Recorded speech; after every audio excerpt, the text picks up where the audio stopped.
we are going to build your budget plan today. This is going to be a good topic. It's going to be a fun topic. It is going to be very powerful and impactful. So for today, we are going to build a monthly budget. We are going to create a survival budget for any lean seasons that we might have. You are going to understand what your net worth is and be able to easily calculate that. You also have some other wealth calculations that I baked into here, and we are going to track your credit score. And then all of this is going to be wrapped up into a dashboard that already automatically populates for you based off of your answers in these other tabs so that you can see a financial snapshot of your performance, or if you want to simulate any scenarios for the future, you can see that all on one page. So what you're going to need for this lesson is that template open. I am personally going to walk you through the example because I think that it's better for your learning to understand and see it come to life. So go ahead and open the template. You can follow along by plugging in your input to the cells in the template. And I'm going to show you how you can get it to look like the example by bringing it all to life. Before we jump in, let's quickly discuss the purpose and best practices for this template and budget exercise. Just to preface this workbook and lesson, this is a simulator. You do not need to go and use this sheet to go track your budget every single month. The purpose of this sheet is to help you simulate a plan for yourself. It's partially using actual numbers that actively represent your financial cash flow in and out. And it's also to help you simulate where you want to be. There's a ton of free apps that you link them up to your bank accounts, your credit cards, or investment accounts. So all of those apps, what they can do is help you evaluate, how did I actually perform? Did I keep to my different categories of my wants, my needs, my investments, my savings? Or did I miss the mark this month? This is your baseline template to help you whenever you're evaluating your actual financial performance. Over time, as your budget changes, you should absolutely come back and rework this workbook so that in the future, you can keep iterating on this and using this as your blueprint, as your baseline, as your standard for your season of life. Last principle that we're going to follow is that every dollar needs a job. So keep that in mind as we go through all of the exercises here. Whenever you are ready, let's jump into the budgeting tab. Okay, everybody, it is time to get your template out. We are going to create a really strong budget plan for your current season of life, step by step together. So take your time, pause, rewind this video as you need. Without further ado, let's do this. We are going to skip over the dashboard tab and jump right into the budgets tab because everything in the dashboard won't be populated until we fill out all the rest of the tabs. So once we do that, then the dashboard will look beautiful and wonderful and all color coded for you. Whenever you open up the budgeting tab, you're going to see several different tables. We are going to focus on the tables on the left first. So as you can see in this example, at the top, you have your income log. This particular person, we'll just call him Duke. So Duke here, we can see his itemized list of his monthly income payments. So he has a work paycheck. He gets that twice a month. He put that here.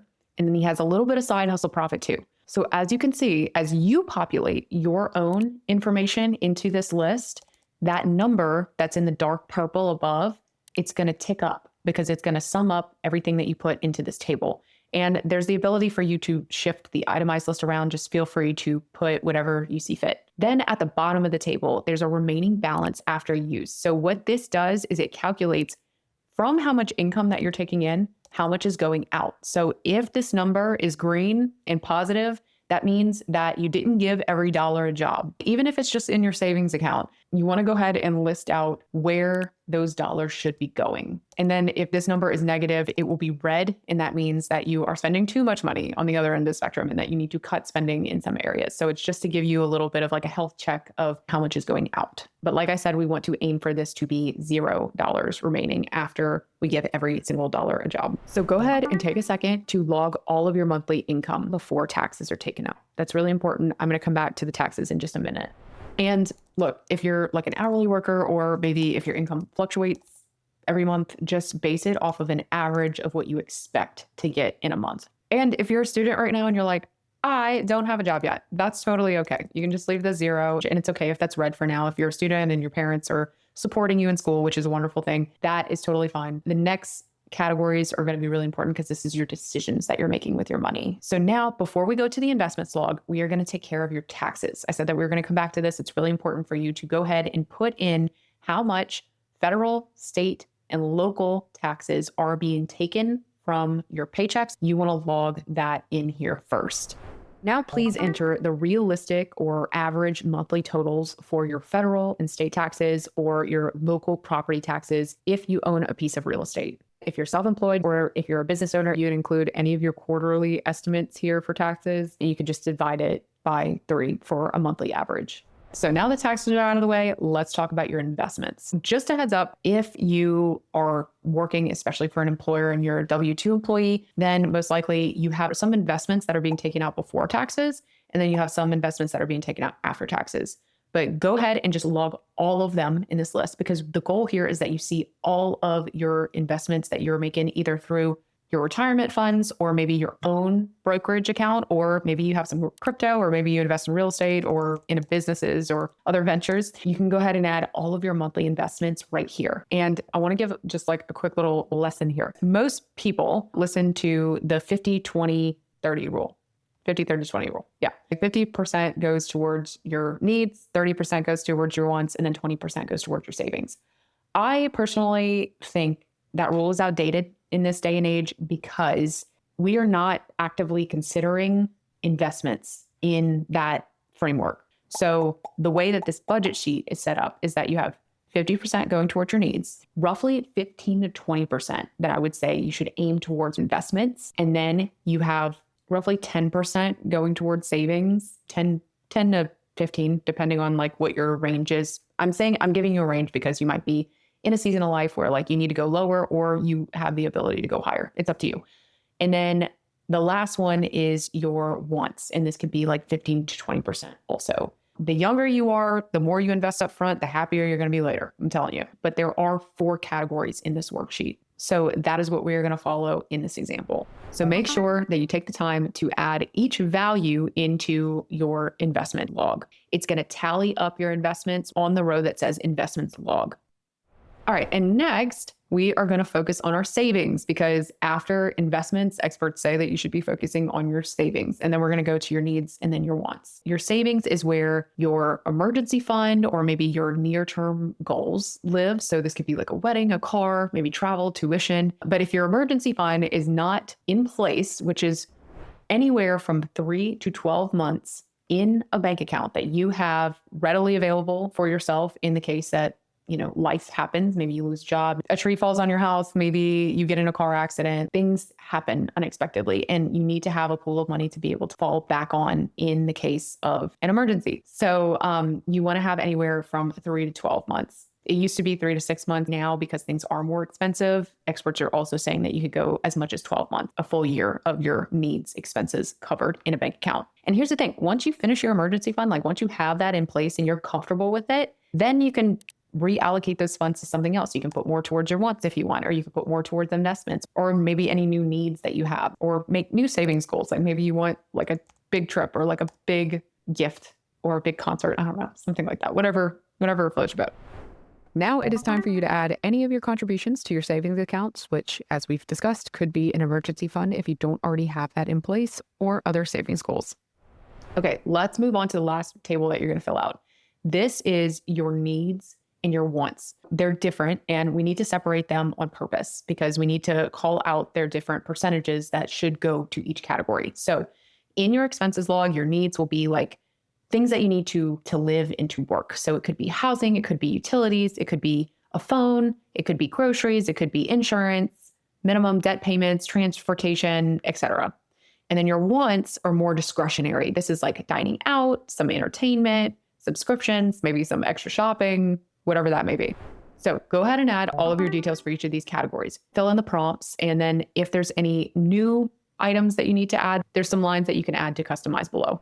And here's the really cool thing with the sheet. Like we said, it's not only looking at like actually what is happening right now, but you can always duplicate this worksheet and say, this is what I want to happen, or this is what I need to happen for myself. So you can change the script. You can simulate this for yourself. You can control the narrative here. And this is how you do it. The very last table that we need to fill out, if you just scroll up to the top and then scroll over to the right just a little bit, you're going to see the ideal performance simulator table. And then the pie chart underneath with the breakdown of all of the categories that we just filled out, which is awesome. So you can very easily see what the percentages are. But we're going to focus on this table up here for a second. And specifically, we're going to focus on the goal column with the $sign For each category, I want you to spend a second thinking about what number would make sense for you to put as a goal for that category. As we can see in the example here, Duke has a $10,000 income goal per month, but his actual income is about $7,500, right? So there's some margin for him to figure out either in his side hustle or in his job, if there's a way for him to close the gap and make that extra $2,500 a month so that he meets that $10,000 goal.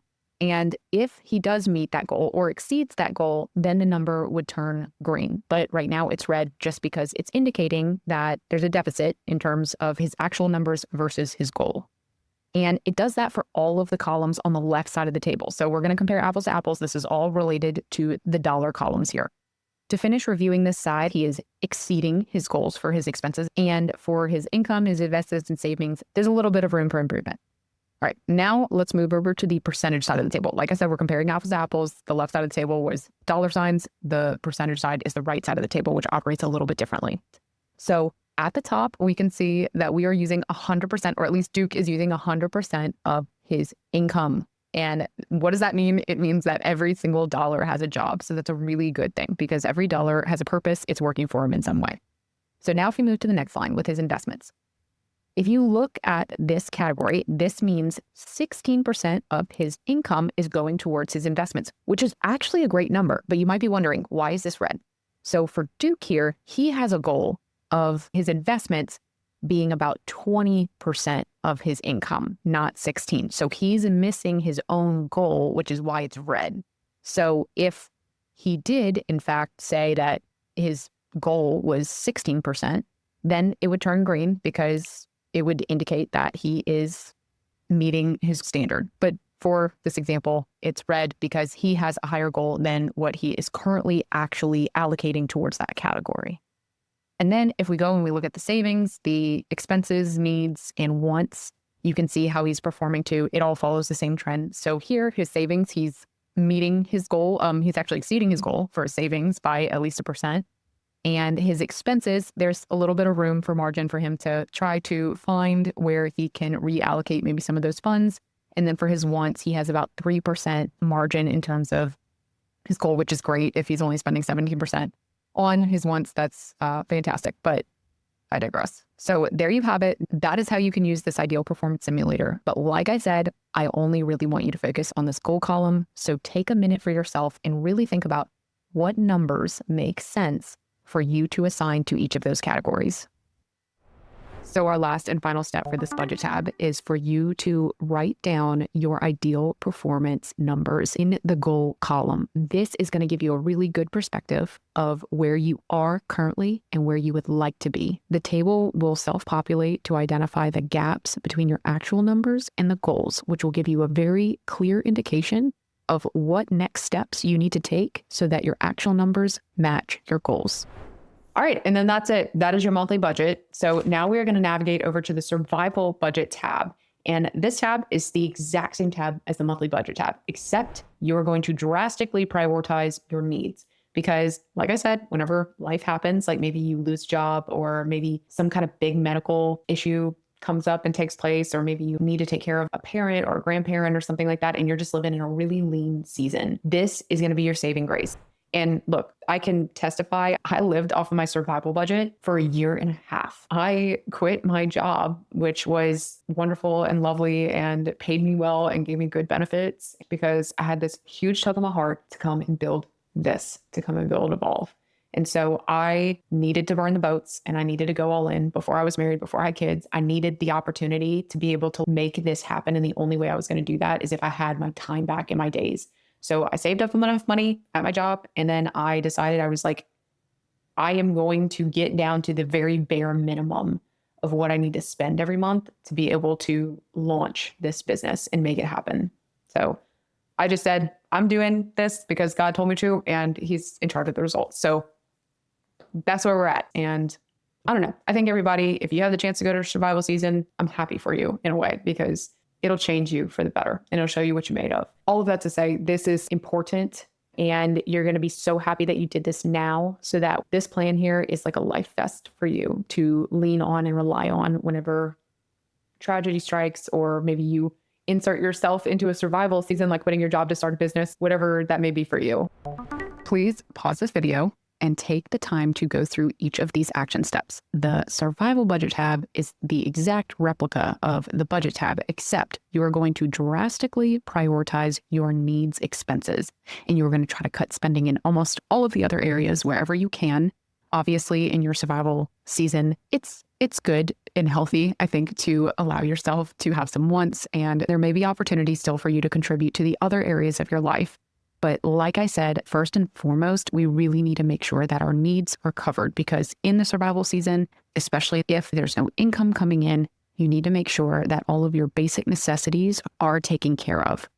So just take a minute to yourself, pause this video, and refill out each of those tables that we had already discussed in the budget tab, but for the survival tab, in order to make a very sound plan for you to fall back on in the case that you ever enter a survival budget season. So once you finish up your survival budget tab, we are going to move into your net worth tab. It's really important that you know your numbers. So here, this is where you're going to identify your assets versus your liabilities. And your net worth is your assets minus your liabilities. I want you to think of your assets as things that you own that have value. So OWN, you own that have value, and your liabilities as things that you owe, OWE, that may not always be bad. However, they're items that you have acquired in which you owe money for those items. And ideally, all of those liabilities are turning into assets for yourself, which is a good liability. If it is not a good liability, it means that you're not getting an asset out of it. So you can kind of keep that as like a baseline for understanding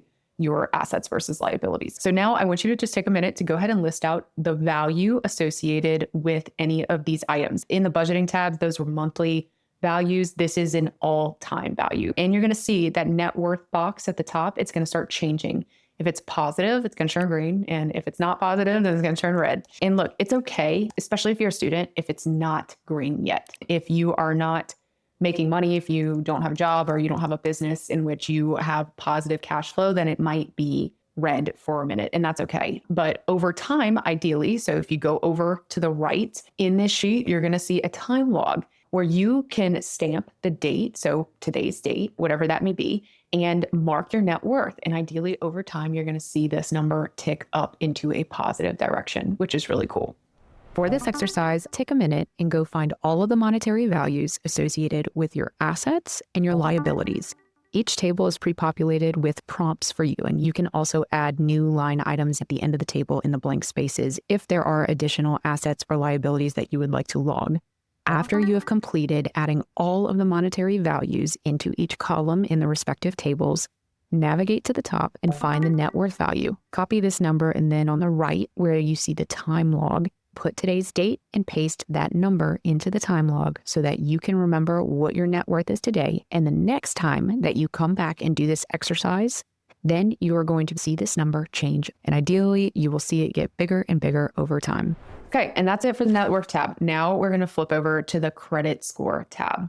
So your credit is like your financial reputation. And here there are two main credit scores that most financial lenders look at and use. The first score we're going to capture in this tab is called your FICO score. And this is made up of your payment history, your total debt, your length of credit history, your types of credit, and your new credit history. The highest FICO score that you can obtain is 850.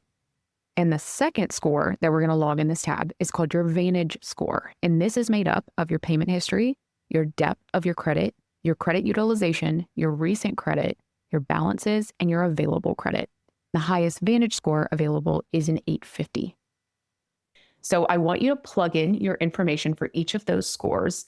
And how you're going to do that is that there are lots of different agencies out there that provide your credit score for free. So it could be like TransUnion, Equifax, Experian, annual credit report. There's a lot of different companies, even your credit card company. There are stipulations on you being able to check your credit score. So I would just cycle through each of these different agencies and I would just check my score on their platform once a year. We won't get into it now in this lesson, but there's such thing as a hard pull versus a soft pull. And if you're constantly checking your credit score too many times, that could hurt you. So these different agencies, they at least provide you the opportunity to go and check your credit score once a year. Now it's your turn. Let's pick one agency. It doesn't matter which one. Go grab your credit report from that agency, which should contain the breakdown of one of these scores, either your FICO score or your Vantage score. If that agency provides a credit report with both scores, amazing, plug both in here. Column by column, first put in today's date so that you're able to track the difference in your score over time. You're going to put the credit report agency you picked for this exercise, list your overall credit score, and then log the individual scores listed under each category. Next, you want to pick a goal score. So 850 is ultimately everyone's goal score, but for yourself as an individual, we want to see progress over time. And it's really helpful for us to pick a short-term goal score for you to achieve within the next couple years. And then what's really cool about this table is that there's a simulator baked in so that you can see how your financial decisions that relate to those different categories can impact your score and move the needle closer to your goal score and ultimately that 850 score. And last scheduled time for you to come back and do this again. As we discussed, each of these agencies allows you to pull your credit report from them at least once a year for free. So every 3 to 4 months, plan to come back to a new agency to pull your credit report and update your scores here so that you can track your credit score over time and see how your performance improves or doesn't improve in each of these categories so that you can get a better understanding of how to control your financial activities as it relates to your credit score. The latest weights are already plugged in here so that you can see how that category actually affects the credit score. Some of the things you won't be able to do things about it. Like, for example, your length of your credit history, like you don't get to determine that. As you continue to have a credit card for years and years and years, then your score is going to improve because your length of history is going to get longer. So that 15%, you don't really have too much sway in that.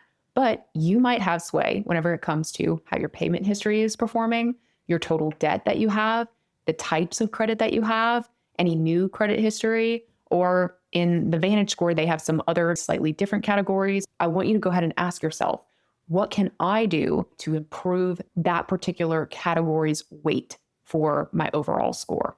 And everything is conditionally formatted so that you can see how you're performing over time. So if you are getting better with your credit score, or if you're not getting better with your credit score, there's some little tickers that are going to indicate how you're performing. And then your overall score status, this is not me. This is from the credit agencies. This is their actual indication of how good your score is. So like, I didn't make up these adjectives. This is from them.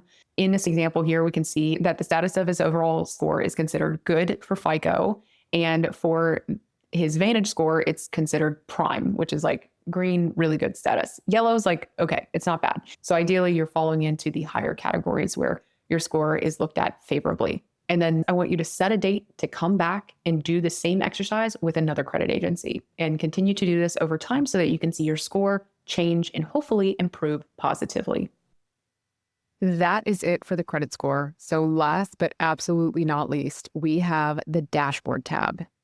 You have finished out all the tabs. Now is the really cool and fun part, in my opinion, your dashboard. It is already populated for you and color-coded so that you can very easily see how you're performing, where things are going well, maybe where there's room for improvement, and where you should definitely consider maybe some different action items. So that is where we're at with this dashboard. Let's go ahead and click into it and review Duke's dashboard here.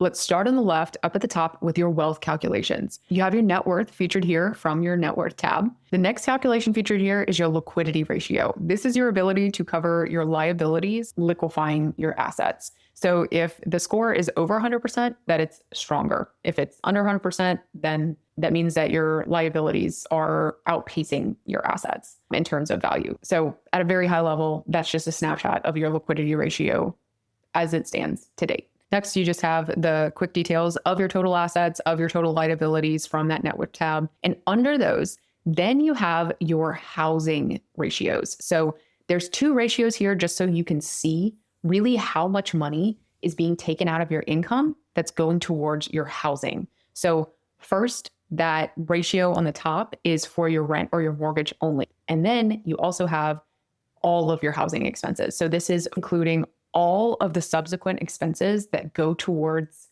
living in your home. And what's really important about this particular percentage is that you do not want it to go over 30%.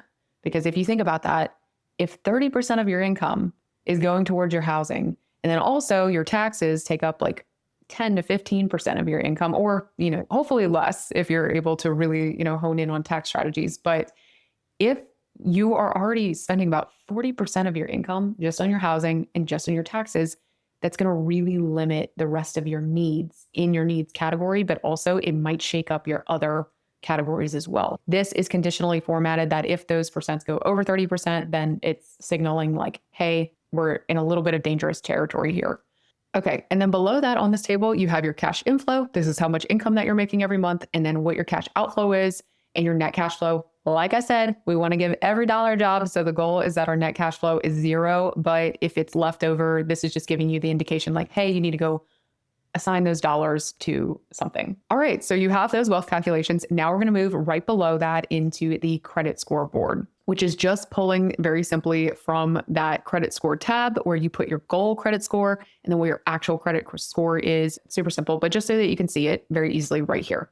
Next, you have your emergency fund goal. So this is cool because it's all pre-populated to calculate your emergency fund goals for you based off of if you want to choose a 3-month goal, a 6-month goal, or a 12-month goal. So it provides the opportunity for you to see here what your goal could be for each of those monthly metrics. How this is calculated is it pulls your monthly expenses and then it computes the target fund levels and compares what you've logged as emergency cash on the net worth tab.